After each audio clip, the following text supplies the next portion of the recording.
اور وہی بات میں کرتا ہوں کہ عمران خان جیل سے باہر آنا چاہتے ہیں. کون ہے جو جیل میں رہنا چاہتا ہے؟ لیکن عمران خان اپنے طریقے سے آنا چاہتے ہیں. اسٹیبلشمنٹ بھی چاہتی ہے, باقی لوگ بھی چاہتے ہیں کہ عمران خان جیل سے باہر نکلے تاکہ پاکستان میں استحکام آئے. لیکن معاملہ یہ ہے کہ اگر عمران خان صاحب باہر نکلتے ہیں اسٹیبلشمنٹ کے طریقے سے تو تبھی وہ راضی ہے اس معاملے پہ. وہ چاہ رہے ہیں جیسے باقی سارے سر نیچے کر کے باہر آ جاتے ہیں ویسے ہی باہر آ جائیں, سر جھکا کے باہر آ جائیں. لیکن عمران خان کہتے ہیں جی بڑا والا پھاٹک کھولو, میں نے سر نیچے نہیں کرنا, میں جیل کے اندر جس عزت کے ساتھ گیا ہوں میں اسی عزت کے ساتھ باہر آؤں گا. اور عمران خان صاحب کا قد ویسے بھی بہت بڑھ گیا جیل کے اندر رہنے کی وجہ سے, تو اب تو اس چھوٹے دروازے سے وہ گزر بھی نہیں سکتے جو اسٹیبلشمنٹ نے اور حکومت نے مل کر بنایا ہے. اب عمران خان کے لیے بڑا گیٹ یا تو کھولنا پڑے گا یا کوئی اور حل نکالنا پڑے گا, کیونکہ پرانے سارے جو آزمودہ نسخے تھے وہ عمران خان صاحب کے معاملے میں بیکار ہو گئے. وجہ یہ ہے کہ جب عمران خان صاحب سے کوئی بھی ملاقات کرتا ہے تو باہر جو پیغام آتا ہے اس کے بعد عاصم منیر صاحب کو ایک لیول اور نیچے جانا پڑ جاتا ہے. عمران خان صاحب کا بیانیہ اس کا وہ مقابلہ کر نہیں پا رہے, عمران خان صاحب کا ٹویٹر اس کا وہ مقابلہ کر نہیں پا رہے, عمران خان صاحب کی مقبولیت اس کا وہ مقابلہ کر نہیں پا رہے, اور عمران خان صاحب کا جو قد ہے سیاسی اعتبار سے جو پاکستان میں ان کی عزت ہے, یعنی ایسا لگتا ہے کہ اس حکومت کو یہ اسٹیبلشمنٹ بار بار یہ باور کروانا چاہتی ہے کہ تمہاری اوقات کچھ نہیں ہے. حکومتی مذاکراتی کمیٹی نے جب ہاتھ کھڑے کر دیے اور انہوں نے کہا جی ہم واقعی ملاقات نہیں کروا سکتے, یعنی مجھے تو ایسا لگتا ہے کہ جیسے حکومتی مذاکراتی کمیٹی نے جب یہ دعویٰ کیا تھا اپوزیشن کی مذاکراتی کمیٹی سے بات چیت کرتے ہوئے 2 تاریخ کو کہ آپ کی ہم عمران خان صاحب سے ملاقات کروا دیں گے, تو شاید اسٹیبلشمنٹ نے اس کو مائنڈ کیا اور پھر اتنا رگڑا دیا اس ملاقات کے لیے اپوزیشن کو اور حکومت کو کہ دونوں کو پتا چل گیا کہ حکومت کے پلے ککھ نہیں ہے. یعنی یہ بات اب اپوزیشن کو بھی پتا چل گئی ہے کہ یہ حکومت کچھ نہیں بیچتی, ان کے پلے ککھ نہیں ہے, نہ یہ مذاکرات کے نتیجے میں کوئی ایک چھوٹی سی چیز منوا سکتے ہیں, نہ ان کی کوئی سیاسی حیثیت ہے, نہ اقتدار میں ان کا کوئی حصہ ہے, تو ان کی اوقات کوئی نہیں ہے. یہ بات اپوزیشن کو پتا چل گئی ہے. دوسرا اس عمل سے یہ بھی حکومت کو بتا دیا گیا کہ جناب آپ ٹکے ٹوکری ہے, آپ کی کوئی اوقات نہیں ہے. چاہے مریم نواز کہیں کہ میں جیل کے اندر ہیٹر بھی بند کر سکتی ہوں اور کھانا بھی بند کر سکتی ہوں, لیکن اوقات ان لوگوں کی کچھ نہیں ہے. اور جس وقت اسٹیبلشمنٹ کو سمجھ آئی کہ اب عمران خان صاحب کی ملاقات کروانا ضروری ہے, جو دروازے نہیں کھل رہے تھے پچھلے پورے ہفتے میں, یہ ملاقات ہو سکتی تھی نا. یعنی پورا ہفتہ یہ کوشش کی گئی کہ کسی طرح عمران خان صاحب کے موقف کو بدلا جائے, اور اب ان کے اوپر جو ہے وہ القادر یونیورسٹی والے کیس کی تلوار لٹکا کر, یعنی سب نے دھمکیاں لگائی کہ 10 سال سزا ہو جائے گی, کوئی کہتا ہے جی 14 سال سزا ہو جائے گی. تو جو لوگ عمران خان صاحب کو ملے انہوں نے کہا عمران خان نے اس کی پرواہ نہیں کی, اس کے اوپر بات ہی نہیں کی, اور جب اس کی بات ہوئی انہوں نے کہا ٹھیک ہے جیسے باقی سزائیں دی ہیں یہ بھی سزائیں دے لیں, کوئی فرق نہیں پڑتا اس سے. یعنی جس چیز کو عمران خان صاحب کے لیے بطور خوف استعمال کیا جاتا ہے, عمران خان صاحب اس کی توجہ ہی نہیں کرتے, اس کو اگنور کرتے ہیں کہ ایسی کوئی چیز ہی نہیں ہے اور اس کی فکر نہ کرو, تم اپنی بات کرو جو بات کرنے کے لیے آئے ہو. تو ہوا یہ جناب کہ رات کو 2 بجے کے قریب پاکستان تحریک انصاف کے لوگوں سے رابطہ کیا گیا اور انہیں انفارم کیا گیا کہ جناب عمران خان صاحب سے آپ کی ملاقات ہے, تو کل آپ نے برائے مہربانی آ جائیں جی, آپ کی ملاقات ہے عمران خان صاحب سے. تو اب کیونکہ آپ کو پتا ہے آج کل دھندوں والے دن ہیں اور رستوں میں دھند بھی ہوتی ہے, اس کی وجہ سے حامد خان صاحب نہیں پہنچ سکے. پوری کوشش کی سلمان اکرم راجہ صاحب نے, وہ اسلام آباد میں تو انٹر ہو گئے لیکن ملاقات تب تک ختم ہو چکی تھی, وہ بھی نہیں پہنچ پائے کیونکہ دھند کی وجہ سے آپ کو دور سے آنا ہو تو آپ سڑکیں اس طرح کھلی ہوئی نہیں ہوتی, نہ آپ ویسے وہ ٹریول کر سکتے ہیں, تو گاڑی بھی آپ تیز نہیں چلا سکتے, تو رسک تو رہتا ہے. تو جو مجھے بتایا پاکستان تحریک انصاف کے لوگوں نے کہ دھند کی وجہ سے ہمارے 2 لوگ اس میٹنگ کے اندر شامل نہیں ہوئے, کہ جناب ہم نے پورا زور لگا کر دیکھ لیا, ہم عمران خان کی 10 منٹ کی ملاقات نہیں کروا سکے, اور جس وقت ہماری بس ہو گئی تو یہ ملاقات جو ہے وہ اب کروا دی گئی ہے. تو اس میں حکومت بیچاری کی بے بسی بھی آپ کے سامنے آ گئی. اب میری کچھ سورسز سے بات ہوئی ہے, مجھے اندر سے کچھ خبریں ہیں, کچھ میں آپ کے ساتھ ابھی شیئر کروں گا اور کچھ بعد میں. ایک تو پاکستان تحریک انصاف کے ایک رکن کے خلاف شوکاز نوٹس آنے والا ہے, اور عمران خان صاحب نے جیل میں بیٹھ کے یہ آرڈر دے دیا کہ شوکاز نوٹس جاری کرو, اور بڑا سخت آرڈر دیا عمران خان صاحب نے,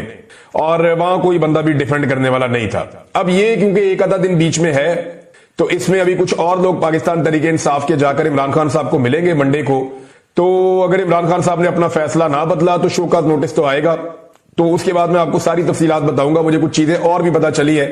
کہ اس شوکاز نوٹس میں جب بحث ہوئی تو کیا چیزیں ڈسکس ہوئی اور کس نے کیا کہا اور کس نے کیا جواب دیا, اور عمران خان صاحب کا اس کے اوپر پھر کیا کہنا تھا اور ان کا موقف کیا ہے اس سارے معاملے کو شوکاز نوٹس کو لے کر.